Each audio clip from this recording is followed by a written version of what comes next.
Hi, Coke Scholar family and friends. Welcome to The Sip, the podcast that shares a taste of how Coke Scholars around the world are igniting positive change. This season features amazing panels of scholar experts discussing interesting and timely topics. My name is Aisha Shebi, and I'm excited to lead you through this season. I'm a proud 2020 Coke Scholar originally from Miami, Florida, and now a junior at Princeton University studying medical anthropology. I also have my own podcast called The Hybrid Podcast. For those who are listening and may not be a Coca-Cola Scholar, welcome. We're so glad you're here. To give you a little background, the Coca-Cola Scholars Foundation is the largest achievement-based and corporate-sponsored scholarship program in the country. Each year, it awards $20,000 to 150 high school seniors across the country who share a unique passion for service and leadership. There are now over 6,000 Coke Scholars creating positive change around the world. If you want to learn more, you can visit their website, coca-colascholarsfoundation.org. In our fourth episode of this season, Coke Scholars Dr. Robert Accordino, Diana Chao, Chris Biehn, and Dr. Nina Vasan will share their stories and experiences surrounding mental health and how to create safe spaces to have these important conversations. Now, let's learn a little about Robert, Diana, Chris, and Nina. Dr. Robert Accordino, a 1999 Coke Scholar, is a physician executive and passionate champion of mental health parity. He is currently the Chief Medical Officer at Ontrak Health and previously served as the Chief Mental Health Officer of Quartet Health. In 2007, as a first-year medical student, he founded the nonprofit organization Music for Autism, serving as executive director and leading the charity's fully subsidized program's national expansion. Diana Chao, a 2016 scholar, first-generation Chinese-American immigrant, and recent graduate of Princeton University, founded Letters to Strangers when she was in high school after bipolar disorder nearly ended her life. Today, Letters to Strangers is the largest global youth-for-youth mental health nonprofit, impacting over 35,000 people every year on 6 continents and publishing the world's first youth-for-youth mental health guidebook for free. Chris Biehn, a 2014 scholar, is a storyteller by nature, advertiser by trade, and PR enthusiast by preference. Chris pioneered the Ithaca Homeless Crisis campaign that raised funds to equip the city with life-saving resources and recruited and trained volunteers to provide ongoing help. He's championed causes connected to mental health awareness and advocacy and is working on releasing a book called Raging Seas and Rising Suns. Leading the conversation is Dr. Nina Vasan, a 2002 Coke Scholar who is a psychiatrist, entrepreneur, and pioneer in digital mental health innovation. Nina is the Chief Medical Officer at Real, a mental health care company building a new therapy model. She has worked as a healthcare advisor to the UN and co-authored the #1 Amazon best-selling book, Do Good Well, Your Guide to Leadership, Action, and Social Innovation, with fellow Coke Scholar Mackenzie Lowry. And now, here's Robert, Diana, Chris, and Nina. Welcome everyone to the Scholars Ignite podcast, and our topic for today is mental health. Now, if we rewind 2 years, we were already in the midst of a mental health crisis. Across the world, depression has been one of the biggest problems worldwide. Here in the United States, drug overdoses are the leading cause of death for American adults 18 to 45. Suicide rates have been increasing, especially problematic in teenagers. And since the pandemic began, mental health has become a problem really in the way that our entire country struggled with mental health issues, and that people who never even realized what mental health is, it became a part of our everyday lives. Collectively as a country, we've gone through many traumatic events as over the last 2 years. And it's been something that we've realized touches each of us as individuals, as members of a family, members of a community, and our society. Now, in addition to, the kind of diseases that have come about, we have really rampant issues around massive stress, burnout, and loneliness. At the same time, what is really important to think about is that there's been a tremendous silver lining over the last 2 years. And what that has been is a reduction in stigma. If we think about the way that mental health was talked about just 2 years ago and the discussions that we're having today, it really feels like a different world. The number of people who are out and about sharing their own stories and struggles of mental health, the way that in schools, in families, and in the media, the way that mental health is talked about, it's now so much more open and honest. And we're finally able to have the conversation that I think many people have been waiting entire lifetimes to have. And that's exactly what we wanted to be able to do today. We want to talk about our personal experiences with mental health. We want to talk about how, since the pandemic started, how mental health has changed, and think about how it's affected all of us in the Coca-Cola Scholars community.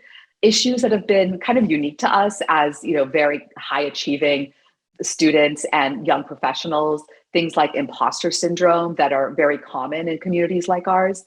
As well as, really importantly, we want to talk about the very practical aspects, things like resources that we can go to if you are struggling or a loved one is struggling with their mental health, or not even struggling, but even to think about this from a proactive perspective, what you can do to keep yourself well and healthy.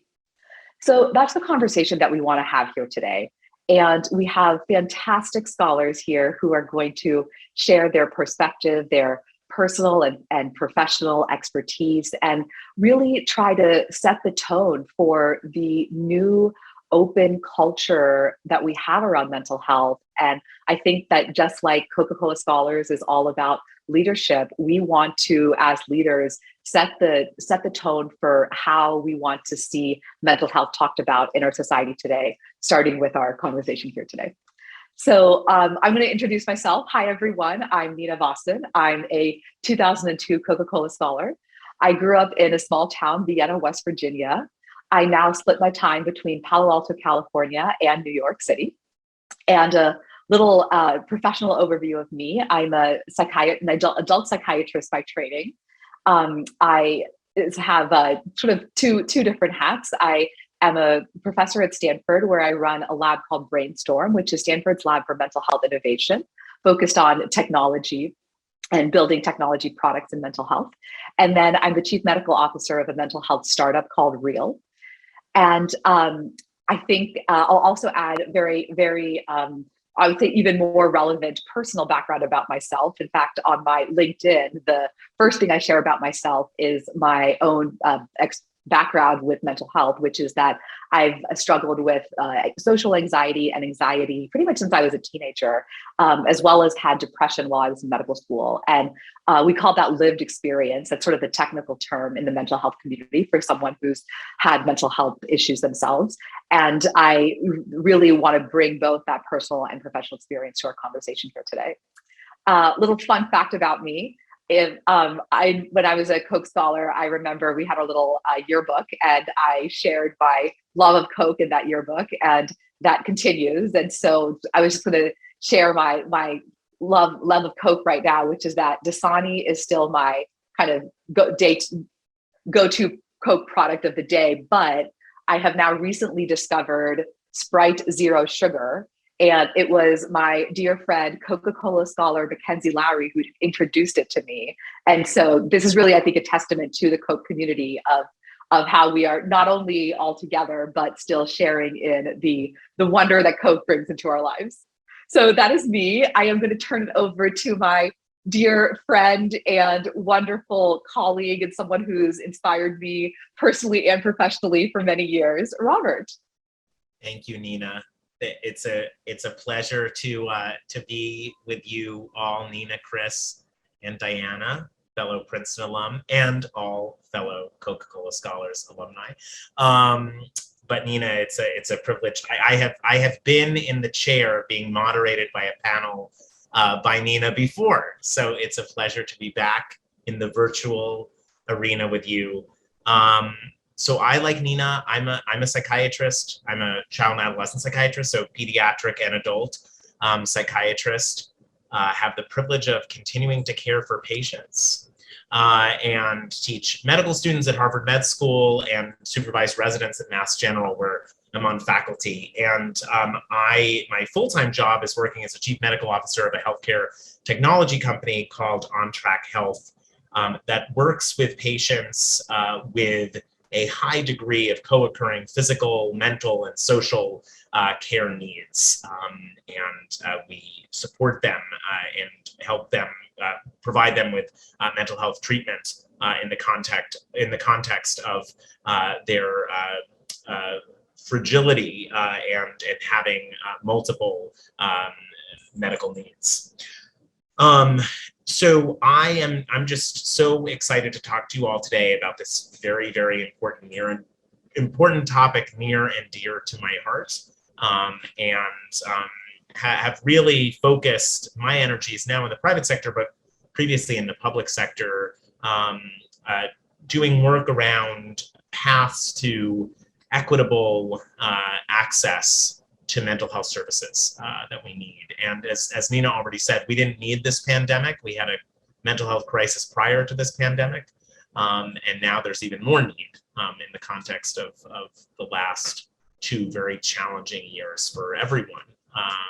Not only those with diagnosed mental health conditions, but I think everyone has struggled in different ways during these last 2 years. So it's a privilege to be with you all today.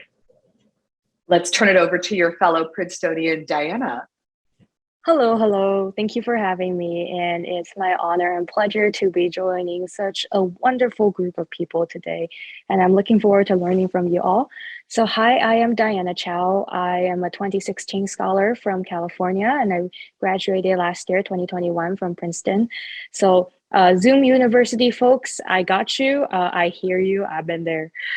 So I am participating in this panel today as the founder and executive director of Letters to Strangers, which is the largest global youth for youth mental health nonprofit. We serve directly over 35,000 people every year and hundreds of thousands more indirectly with artwork, including the world's first Youth for Youth mental health guidebook and a supplementary teacher's mental health curriculum guide. My own interest and passion in mental health began when I was 13 as a first-generation immigrant and also college student who was growing up beneath the poverty line with parents who didn't speak English. I was diagnosed with bipolar disorder, and I survived a series of attempts to take my own life. And it was after those experiences, including a bout in which I experienced psychosomatic blindness where I got an eye disease and nobody could figure out what was causing it. But I went blind for about half of high school. That it really made me realize how, even though today we are talking about mental health more and more, there is still a lot of barriers and stigma, especially with communities of color and other marginalized communities. So it's my joy and honor to be able to, at the very least, start to push away at those barriers a little bit with everyone today. And passing on to Chris. Hey guys, my name's Chris Biehn, and I'm a 2014 Coke Scholar. I grew up in Medford Lakes, New Jersey, and I now live in Medford, New Jersey, so just a stone's throw away. And I live with bipolar disorder. And so that's been something that I've experienced mental health treatment for the last 12 years and have seen incredible doctors, experienced incredible treatment options throughout that experience. And I currently am a freelancer and writer. Fun fact is I'm working on a book. It's called Raging Seas and Rising Suns. And I write a lot about my experience with mental health. And so that's a very raw, real, vulnerable platform to express some of the depths of depression that I've experienced. And I've actually had multiple medical leaves of absences from college to deal with mental health and to get treatment and to focus on recovering from depression. So I definitely think that this conversation is near and dear to my heart. And it is really a privilege to be here. That is wonderful. Thank you, Chris. And we'll be very excited to get to read that book when that comes out. And Diana, thank you so much for your work. What a tremendous organization. And we'll hear more about everything shortly. So I think to kick it off, first question is, would love to hear everyone's kind of initial thoughts on how has mental health shown up in the pandemic for you? What changed, or what's been kind of the biggest takeaway for you from, pandemic times mental health equals. And I'll start off. I think for me, we've all had big changes in the way that I think as the pandemic has led to us reflecting on life, on the way that we live, on, what work looks like, on so many things. And I think for me, what really came about was recognizing my own kind of lack of self-care, something that has been something we've certainly talked about in the news a lot. And, as a psychiatrist, I tell all my patients so many things to do about their own, wellness and well-being, and really realized probably about a year into the pandemic that I was having immense anxiety, just not like working almost, like 100 hours a week and just not taking care of myself at all. And it was really the pandemic that helped me realize that I needed to really make some very, very serious changes to how I was living. And I think, thinking about even going back to high school when we all met, that kind of drive to do more professionally has kind of, been a part of life for a long time, and been very, very, very purposeful and meaningful, especially working in a field like mental health. At the same time, it was finally, I think, taking a toll on my own health and well-being. And so that's been the big change that I've made, has been really, I think, similar to what you were talking about, Chris, taking time off of work. For me, I took my first leave actually from work, medical leave, for a couple months, and really just tried to work on my own mental health. And that's, I think, hopefully, a change to make now as I sort of reset and figure out for my adult life how to find a better balance where health is at the top. I'm happy to. Good thing this will be edited. I'm happy to jump in. First of all, to say, I just want to thank Chris and Diana and Nina for your openness about, struggles with mental health conditions. It is a new day, but there's still so many barriers to, our own barriers and external barriers to receiving the care we need. So it takes courage to be so open and to, to have a medical condition that then inspires work that impacts others in such a positive way is truly inspiring. So thank you. And it's an honor to be in your Coca-Cola Scholars family and on this podcast with you. So for me, the pandemic, I think, so everything went virtual at work. And I was working at a healthcare technology company where we would collaborate and work together every day, physically together. And I would see patients in clinic, and everything went virtual overnight. Now, privileged to be in the position where that was possible, to work virtually, and certainly sensitive to those, working in hospitals and, those on the front lines of this horrible pandemic, and essential workers who couldn't work remotely. So I don't take that for granted. But the impact of those of us who, I think there were different sorts of struggles depending on what sorts of work challenges you faced. And I think, as Nina alluded to, there just was this lack of boundary between work and your life. It could sort of work could creep into all hours of the day. When you live in New York and you live in small spaces, it's sort of, cramped of having, we don't typically move into apartments in New York expecting to do everything out of them. So it's just, as is true of many cities in this country. So, having separate work space and living space, it has a huge impact on your, day-to-day mental health and ability to thrive. And I what I found with friends, with family, with patients, it was like, if you asked if people were thriving during that time, very, very few answered yes to that question. Not only surviving, but also just thriving. It was a challenge. And then, of course, the impact of isolation and being away from family for so long. And if you're, your plane flight away from family you would typically see, that weighs heavily on you, and, traditions that couldn't happen as we typically have them, and so on and so forth. And, we're not out of this pandemic yet. It still remains to be seen from a public health standpoint, and emerging variants, sort of where this all shakes out. I think we're still reminded of it every day, though we're not on lockdown. We're not, this is not in the rearview mirror yet, sadly. So it was, I think, a harrowing time. I found with patient care, those who had a recent life change in proximity to COVID, that weren't sort of set up at home and had to change, or those with an underlying mental health condition, mental illness, were most impacted in terms of the psychological impacts of COVID. But I think this impacted everyone in different ways. And it's been a harrowing 2 years. Yeah, and off of that, Robert, so I saw a CDC study that said that stress symptoms doubled from pre and during the pandemic. And I know that my stress increased because my mom, she's immunocompromised. And so just the thought of her getting COVID was a really big concern for my family. So we took a lot of preventative measures to go above and beyond to limit the exposure as much as we possibly could. So I think that the question, am I doing everything in my power, was something that came up a lot during the pandemic. And it's still something that we consider because we want to be really careful with my mom. So I think stress has definitely been an increase for me during the pandemic, and that affects other aspects of mental health as well. For sure. And, on that note, the whole process of going virtual, even when one is in that, it has that ability to stay at home, there's a lot of fears that can happen at home as well. People who had to return to places where they were abused, or be more prone to those, trigger factors and such. And that's something that I know that I and also a lot of the people I work with experienced.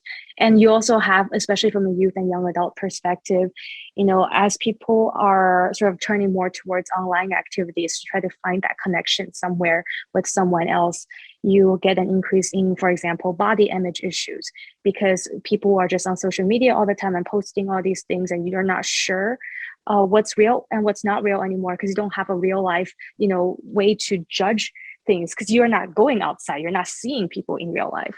And the talk about increasing in discussions of self-care and all that has certainly been a huge component as well during the pandemic.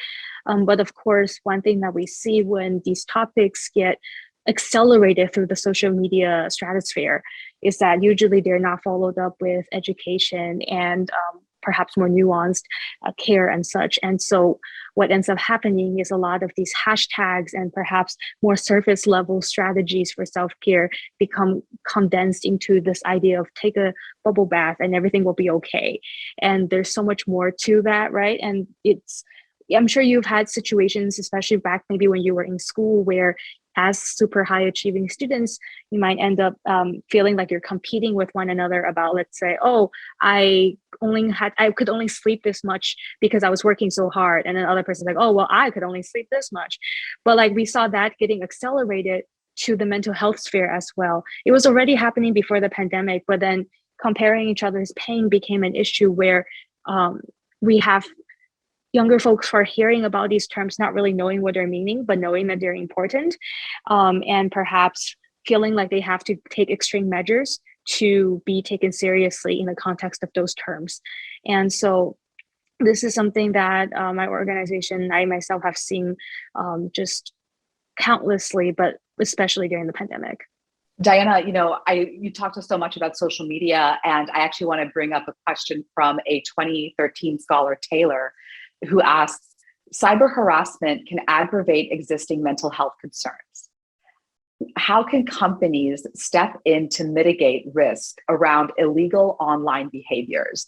I'm going to actually pause and maybe add a little to this, of even just as we think about the context of over the last 2 years, we all, even before the pandemic, we were spending many, many hours online. Of course, that, went up manyfold as literally we're all just living our lives online over the last 2 years now. And so if we think about the negative things like this, like the Facebook whistleblower case of seeing that, there's more body image and eating disorder content and concerns in terms of spending time online. We know that for kids and teens, in terms of certain behaviors they have online, it can increase risk of suicide and self-harm. And then, of course, here Taylor's question around cyber harassment. Would love Diana, maybe if you want to kick it off with thoughts around Taylor's question. Yeah, for sure. When it comes to institutions or companies, there is a little bit of difficulty in that there's a lot of fear of what happens if I tell someone what I've seen. And I know that a lot of times people don't seek help from their employers or from their schools because they are afraid of, because the policies are not transparent. And so that uncertainty leads to fear. And in fact, sometimes you'll hear stories of people being forced to go on leaves of absence against their will and such, or being forced to like take on a huge medical debt due to circumstances that their school or maybe even their employer imposed upon them because they got scared of their mental health being a liability. And so this is something to keep in mind, I think, for companies and institutions, if they're able to be more transparent in, for example, the reporting process, where that information would go towards, who would know it, if it's anonymous or not, having like these forms, perhaps anonymous, that people can submit to. But more importantly, being proactive instead of reactive. So instead of only trying to solve things once they've happened, invest in having these mental health communication and education sessions, invest in mental health resources for employees. And when it comes to just any one of us being willing to check in with each other and ourselves, even if it seems like it's a little bit of an extra effort, or maybe they are just joking about feeling down or something, but just taking that one step to check in can really make a difference. Thank you, Diana. That was really thorough and appreciate that. Let me go to the next question from Shanae, a 2021 scholar. As a first generation low-income student in college, what are strategies to best cope with imposter syndrome as a pre-med student? And I'll knowing that I think this is something that many people are likely struggling with, I'll even go beyond and kind of imposter syndrome for anyone, in pre-med or other topics of study as well. I mean, imposter syndrome is something that I think will follow us throughout the rest of our lives. It's not like a prison sentence by any means, but something that will come up and up again just because we're always going to be encountering new things, hopefully, as we experience life. So one big thing is to remember that there are things you are good at. And maybe that means you have to write down notes of affirmation to yourself. Or maybe it means that you can do a friend group exercise where you guys write things that you feel are very good qualities in each other, and you hold on to those notes for revisiting when you're feeling down and such, and just giving yourself a reminder of the things that you do have control over, of the places where you have excelled, in those moments where you're not feeling quite so confident in yourself. And of course, we don't want to tie our worth to our accomplishments in the sense that, oh, you have to feel like you've accomplished something in the past in order to feel okay with where you are at now. But that is a first step, just because it's hard to completely eradicate that feeling of, I need to feel like I'm doing something worthwhile. But once you get past that step, I think the key thing to remember is that life is so unpredictable, right? And so what might seem like a huge failure or something that really hurts you today might be something that will end up accidentally catalyzing a great change in your life. And it's really hard to think about things in that perspective in the moment, but if you challenge yourself to think about past situations where those unexpected changes have turned out for good, maybe it could be a reminder to yourself that mindset can lead to reality as well. I hope that made sense. Diana, that was beautiful. We need to recruit you into the mental health profession as someone who delivers care to patients, because I want you to be my therapist after hearing that answer. That was fabulous.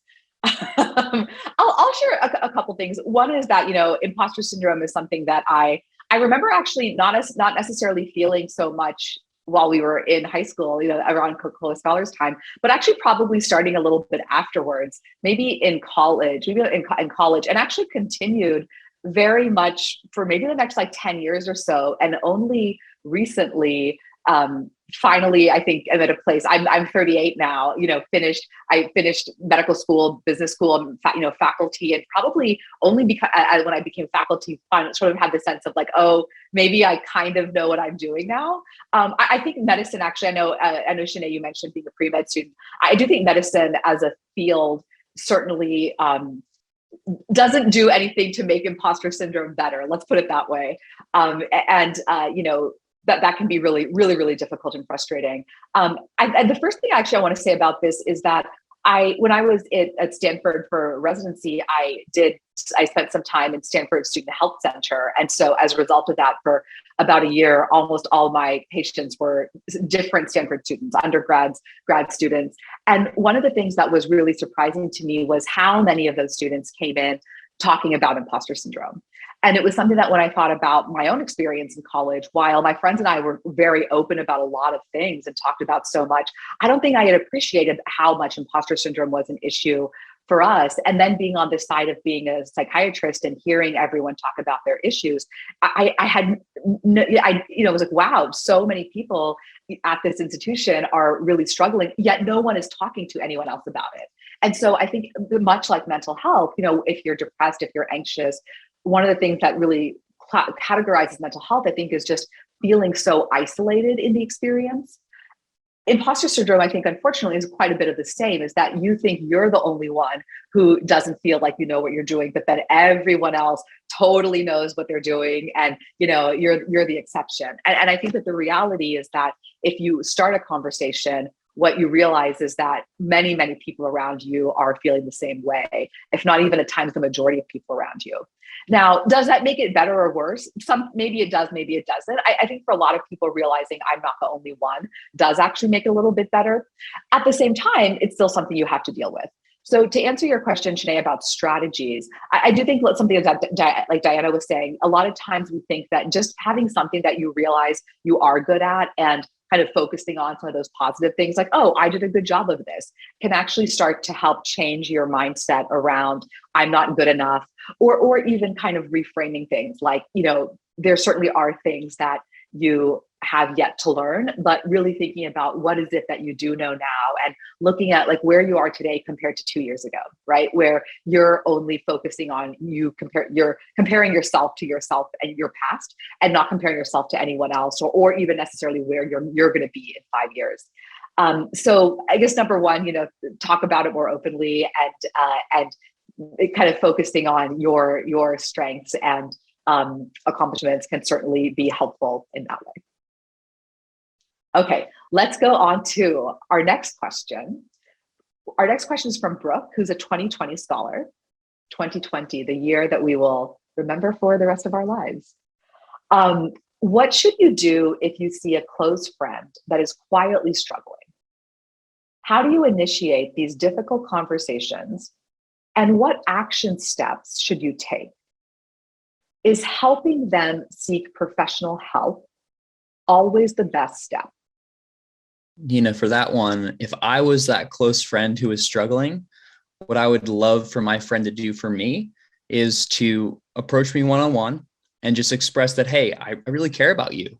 And it looks like you might be struggling. How are you doing? Would you want to talk? Something so simple like that. That's just an invitation to go a little deeper. And then I could respond, maybe that is actually, I'm doing okay. Or maybe it's like, wow, you noticed, you were thoughtful enough to check in on me, and I'm actually really hurting and would love someone to listen. And I think that listening is one of the best ways you can love someone. And so just being available to talk is huge. And then, of course, if that person's receptive to that, then you can walk them through and guide them to professional next steps, because I think that's so important. And I also think there's so many ways that friends could be intentional with other friends who might be struggling if they choose not to pursue the professional help, or if they're not ready yet. And so I think you have to really respect the person's choice to see where they're at. But there's so many ways that you can be checking in, that you can be going on a walk with that person, that you can give them a hug, that you can just say like, hey man, I know you're really struggling. Thanks for sharing that. That was really vulnerable. And I just want to let you know that I'm here for you, because those intimate connections are so important when there's vulnerability at stake. I think that's fantastic. And Robert, knowing your training as a child and adolescent psychiatrist, I'd love to hear your thoughts on, in particular, thinking about, folks who might be parents, thinking about how do I talk to my kid? Are there any things, in addition to what Chris said, anything that may be useful for a little bit of a younger demographic in terms of, how to ask someone if they're struggling, or what some initial steps might be?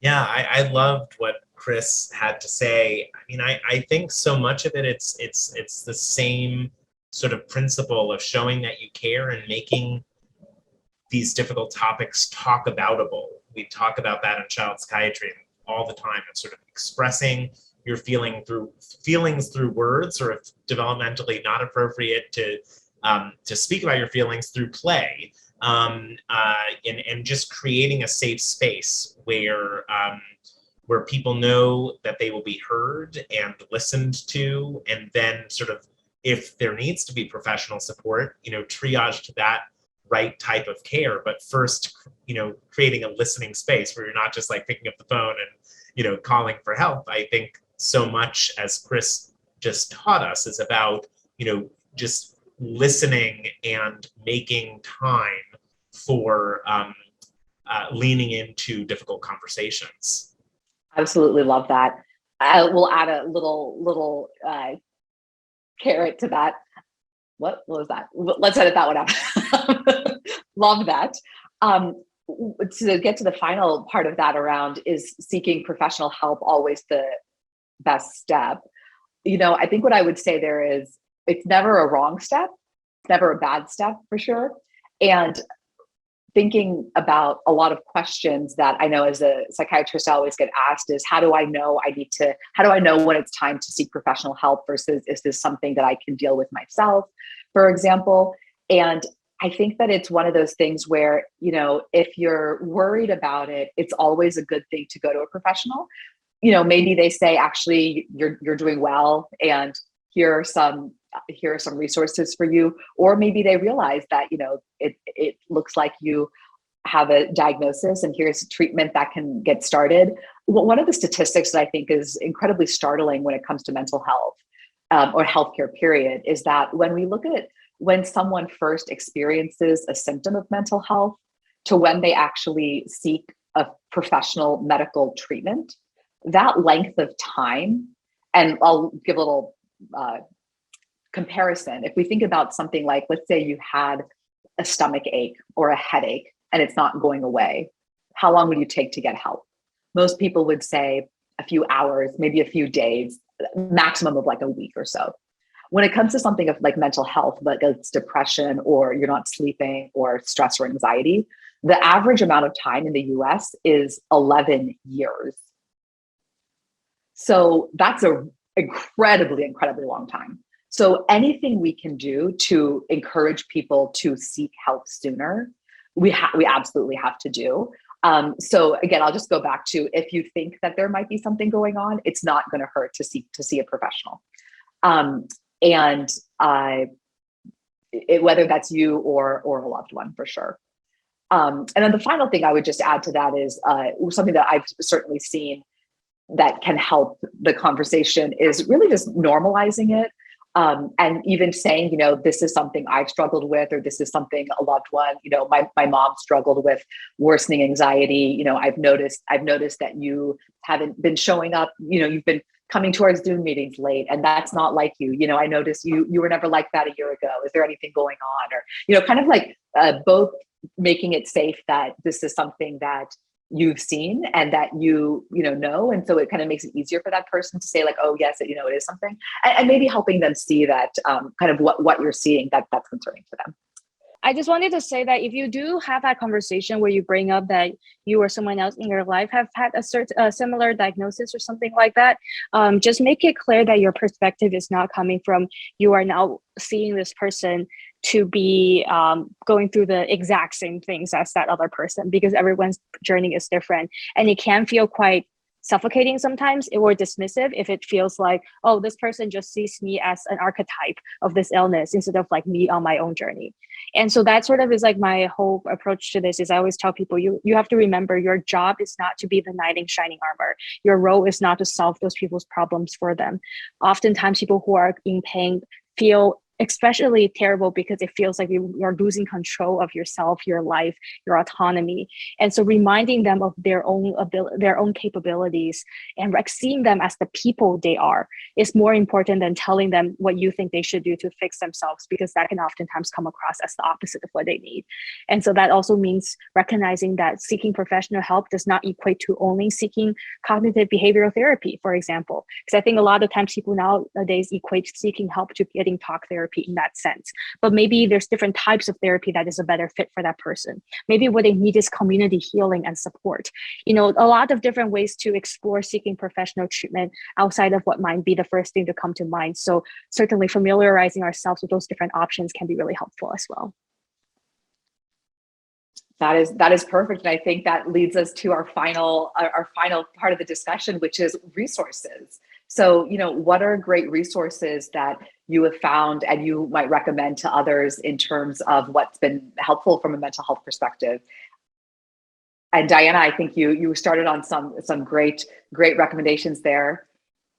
Yeah, I'll just say Letters to Strangers has plenty of resources, and they're always all free. So, letterstostrangers.org, check out the guidebook, many healing strategies and intergenerational, multicultural, different identity backgrounds to be explored in there as well.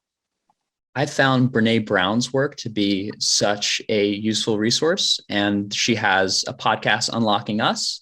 She's got a podcast, Dare to Lead, and there's actually an episode on imposter syndrome on Dare to Lead podcast with Brene Brown. So I think that her material has just really helped me be more wholehearted and definitely explore different emotions and mental health topics. And would plug her. Mine are related both to physician memoir of experience, like Pauline Chen's Final Exam, and patient memoirs of experience, like The Center Cannot Hold, as one example of many wonderful examples by Ellen Sachs.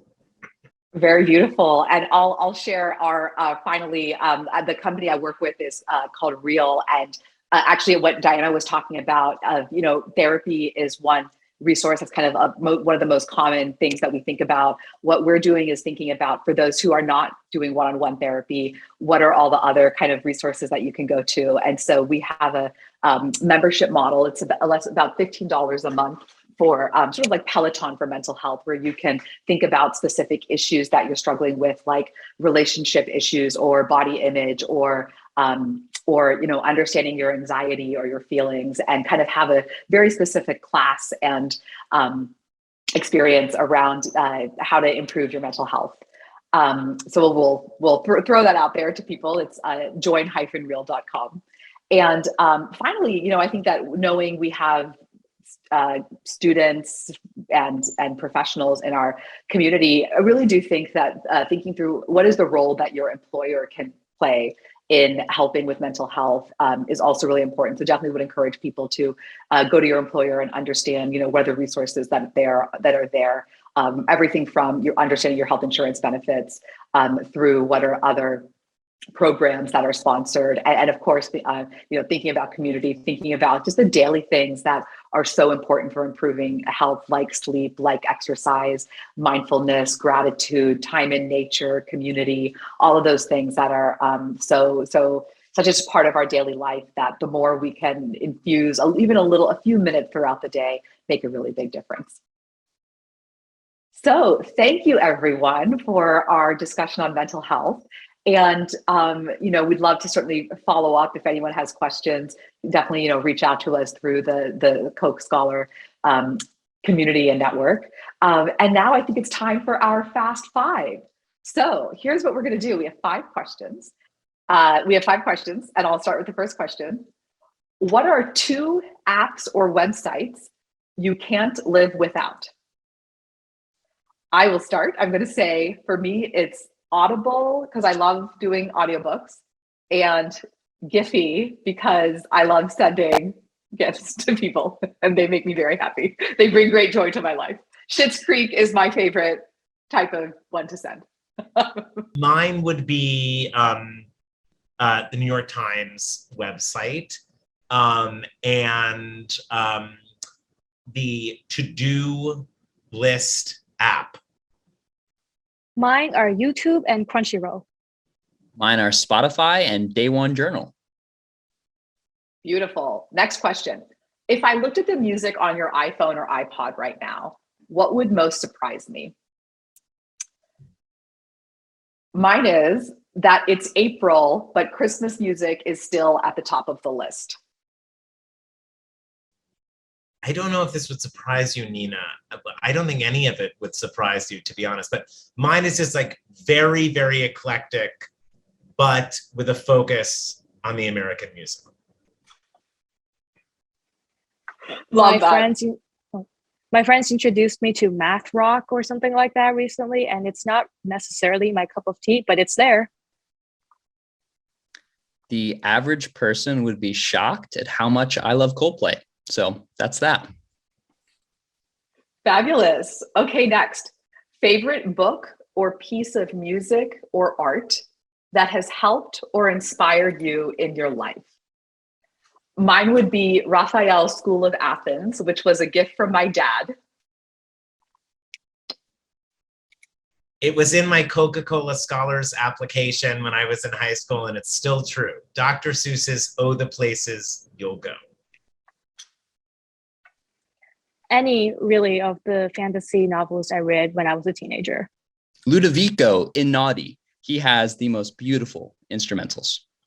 Number 4, what quote or motto do you live your life by?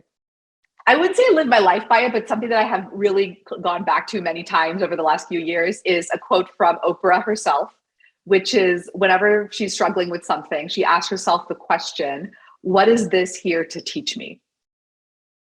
This is a beautiful quote. It is not possible to do great things in the world, only small things with great love. Mother Teresa.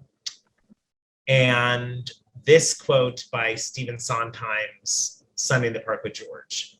White, a blank page or canvas, his favorite, so many possibilities. This is my personal motto and the motto of Letters to Strangers. Writing is humanity distilled into ink. I love that.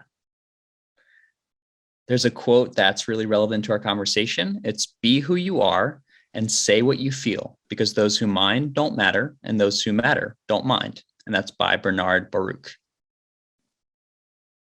Beautiful.